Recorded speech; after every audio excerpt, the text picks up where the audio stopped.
lamaanayaasha mucaashaqiinta jaceylka daran isku qaada ayaa waxa ay xeelada kala kaana u adeegsadaan nidaamka uu nikaaxooda ku dhici doono iyo qorshaha aqalgalkooda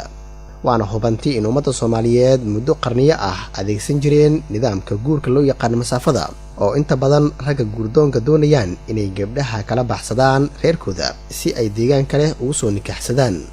habdhaqankaas oo inta badan reer magaalku ka xishoodaan ismasaafaysiga haddana da'da yar ee soo koraysa ayaa waxay u nugul yihiin inay ku heshiyaan inay isla baxsadaan si ay isugu soo mehersadaan deegaano ugu yaraan 90 kilomitir iyo wax ka badan u jirta halka ay waalidka gabdhaha ku sugan yihiin misaal ahaan guurdoonayaasha ku sugan magaalada Muqdisho ee u hamuun qaba nikaaxa masaafada waxay ku qasban yihiin inay kala doortaan hadba degmada 90 kilomitir ka fog Muqdisho ee ku taala gobolada Shabeellaha Dhexe iyo Shabeellaha Hoose mar aan xooraansi ku sameynay dhaqdhaqaaqyada masaafada waxa ay gaadiidleyda sheegeen in dhalinyarada isla baxsanayso ay kireystaan ama raacaan gaadiidka isaga kala goosha Muqdisho iyo deegaanada loo aado masaafada inta badan dhalinyarada iscaalmata ee ka baqanaya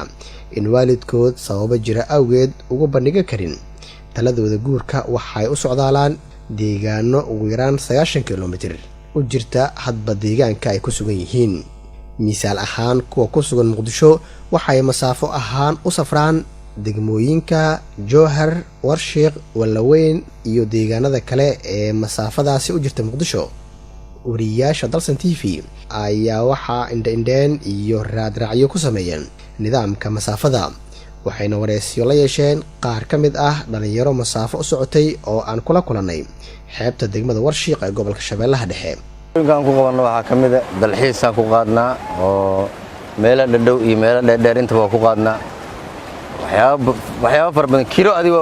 kilo xitaa masaafa lagu qaadaa oo marmar loo aadaa Warshiq waxa la aadaa jasiirada loogu geeyaa marka lagu aadaa kilo bay meesha u taalaa macnaha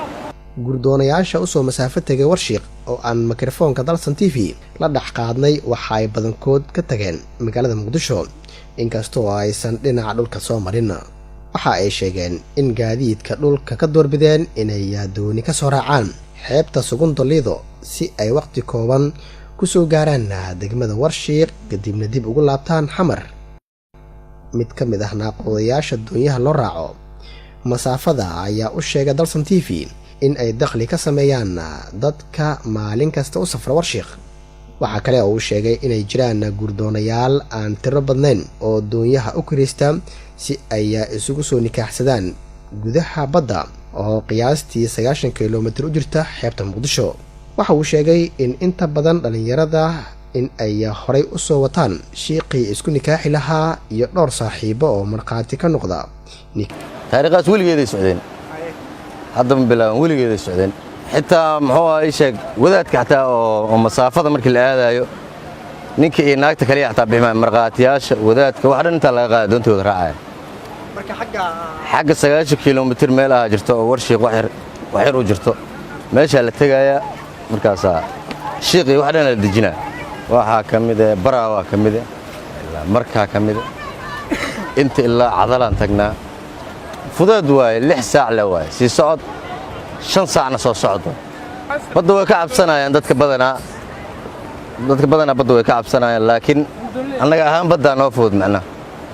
90 iyo jabafti waa qaadeen meesha laga qaaday masaafa laga qaaday shiiqa kaliya oday ka inta kale waa dhalinyaro shiiqa isaga wax nikaaxayeen macna wax qalad ma noogu sheegin telefoon numberaan leenahay mid kale annaga goobtaan 4 saac joognaa subaxda ilaa iyo maqribkii dadku way isu sheegayaan iyaga isu sheegayaan way noo imaanayaan wayna wareysanayaan way u sheegaynaa qiimaha qarashka shidaalka lagu baxaayo waxa dhan u sheegaynaa iyagoo diyaarsanay waxay dhaayaan marka waqti hebel aad imaanayna ay adiga 110 ingeed toos go'an baag $100 marqaatiyaashooda iyo iyaga iyo shiiqa intaas isku mid ku ah waxa la yaab kale aan la kulmo waxa kamid ah Warshiq anagoo shiiq wadin tagnay ومسافة اللي دتك مقاطعش بس قاعدنا أنا والشيخ وذينا أنت كبحنا ورشيخ أنت كنا علوم ذي جوكتي أنا ورشيخ مال علوم كنا علوم ذي بنقدي دبي معنا دون مرة عينه si kale nooma aysan diidin markii la dhaho badda la maraa la dhahana waxay u jirtaa wax yar baawura la soo qaadana markii la dhahana meel dheer la soo maraa culimada naga diiday macnaha taasaa la yaabkii ugu badnaayeen inaan badda noo raacaan ilaa aan birinka soo marsin gaari loo kiriyey sidoo kale qaar ka mid ah mashaa'iqda loo masaafo tago oo aan kula kulannay xeebta Warshiiq waxa ay sheegeen in celcelis ahaan 15 dhalinyaro guurdoon ah isku nikaaxaan maalintiiba mid ka mid ah culimada nikaaxa ee ku sugan Warshiiq oo dalsan TV la hadlay ayaa faahfaahin ka bixiyay taariikhda degmada caanka ah ee Warshiiq iyo qaabkii uu ku soo bilowday nikaaxa loo yaqaan masaafada dadkaas way jiraan doonna waa ku yimaadaan dhulkana waa ku yimaadaan ayagoo doonanaya muxuu ahaa nikaaxi sharciga islaamka waafaqsanaay maadaama degmadaanu ay tahay meesha sharciga islaamka laga fuliyo ay tahay lamadaba waa ku yimaadeen dhulkana waa ku yimaadaan xeebtana waa ku yimaadeen oo badda waa ku yimaadeen doomanka waa ku yimaadeen dhulkana waa ku yimaadeen wali waxa sii badan kuwa dhulka ku yimaada ayaa sii badan waxa waaye dhalinyarada danaynaysa dhinaca sharciga islaamka danaynaysa oo raba sida xalaasha inay iskuula noolaadaan raba ee isku nikaaxsadaan raba ayaa yimaada waana loo fududeeyaa markay yimaadaan hadday yimaadaan cid allaba meeshay ka timaado qaar waxay ka yimaadeen jawhari ka yimaadeen qaar xamaray ka yimaadaan qaar meel ka sii fog ka yimaadaan qaar waxay ka yimaadaan dhinaca ilaa baydhabo halkaas ka yimaadeen waa yimaadeen hadday yimaadeen ee hawshoori loo sameeyana qolo walba meesha markaas ay ka timid ay u noqotaa waxaa la geeyaa meel hadda hortayn ah oo la yiraahdo muxuu ahaa lehelow muxuu ahaa masaafo reeb la yiraahdo oo hadda naga horeysa ayaa la geeyaa qaar waxaa jira oo ka soo kaca muqdisho ka xagga ka yimaadaa jira oo ay u ekaanayso degmadan uga hanaasaa jira waa la waraystaa sheekhu wuu waraystaa oo markaa nikaaxinaya xaggee ka soo kacdeen qofka oo weliga oo u aha xaggee joogtaa markuu waraysto markaa ka bacdi isagaa yaqaana qofta ku diridana waa loogu daraa tii inta ku ogana inta lagu mahriyaa magacaan degmada Warshiiq wuxuu ku baxay saddex wadaad ayaa timiday iyadoo socda magaaladan dhulkan sida aad maqasheenba marka hore waxaa jirta meel biyo aan lahayn oo biyo lahayn oo dadka degan waxay u aroori jireen ilaa ceel cadde meesha la yiraahdo ilaa maasi biyo ka doona jireen maalin saddexdii wadaad ayaa timiday meeshaanay yimideen waa ka leexdeen islaanay meelmahaanay tageen meelay biyo ka xaarxaarteen yar oo inta ku taalla markay xaarxaarteen waa ka weesa qaateen biyay ka cabeen way ka tageen meeshaana oraxsamay u baxeen islaanay meelmahaana ugu tageen waxay yidhaheen war eeday ma nabad waay haye war waxna siyay yidhaheen baahi baan hayse waxay tiri markaas war baahi wax walba waa haya hunguri waa wax walba haya laakiin biyo lama hayo markaasay yidhaheen biyo la'aan miyaa ku haysa haa wax kale amay ku hayaan maya saantaan teennaa qaaday yidhaheen ee dib u qaad haana qaado biyood way raacday islaantii waa raacday iyadoo socota ayaa qofka ku soo dhacday war xaggee u socotay hay tiri waxaan u socdaa wadaad Warshiiq sheegay oo sheekh ii sheegay ayaan u socdaan doonayaa meesha hortaana biyo laga sheego Warshiiq sheega aan ku socdaa waa timi islaantii waa aragtay meeshii biyo arkeen biyo ka qaadatay waa ka baxday islaantaas waxaa dhihi jiray caashar rashidaa la dhihi jiray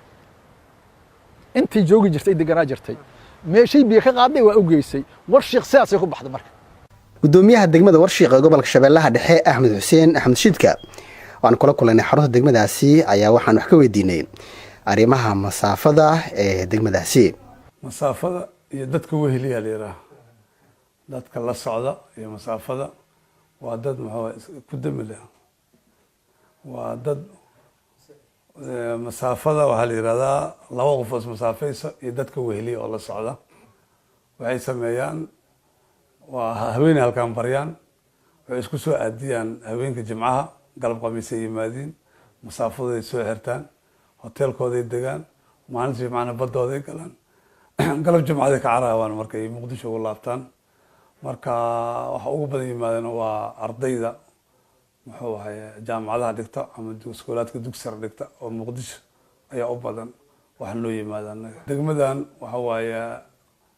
Muqdisho cid ka timaada hal albaab ay leedahay ka soo gasho laakiin dadka badana imaanayo waxay xiriir la soo suubiyaan dadka halkan dhalinyarada halkan degan xiriirka ugu badan waa gudoomiyaha ururka dhalinyarada iyo kan haweenka ay la soo xiriiraan telefoon soo warsadaan iyagaa soo dhaweeyo annaga markaan guddoomiye martiyaa joogto soo dhaw marka martida annaga iskalama weyno waan soo dhaweynaa waan u tagnaa waa la hadalnaa waa la sheekaysanaa waa qadarinaa si ay u jeclaystaan ay ugu soo laabtan ayaan ka shaqeynaa maya marka inta waxaa laga qaataa wadaadka ku-xilaa laga qaataa meel waxaa la yidhaha geedka masaafada geed la yidhaha jiro oo caan ah oo geed timireed ah iskaligiis ka baxayba soo geed timirka hataa kuma yaal geedkaasaa lagu soo masaafeeya marka gaariga la yimid oo la gudbaa bes telefoon soo dirsanaa wadaadka loo daarna xaggaa loo joojinaa wadaadku meesha kasii raacayo yalla waa soconayan qofkaa markaati markaati diyaar uu leeyahay maya dhulka dhib yar laakiin badda dalxiis ula jeedaanba iyagoo dalxiisaya waxay noo sheegeen annagoo dalxiiskeena ku jirna in barnaamijkeena kalena aan fuushano Suleymaan Xaaji Xamdiraagi Dalsan TV Muqdisho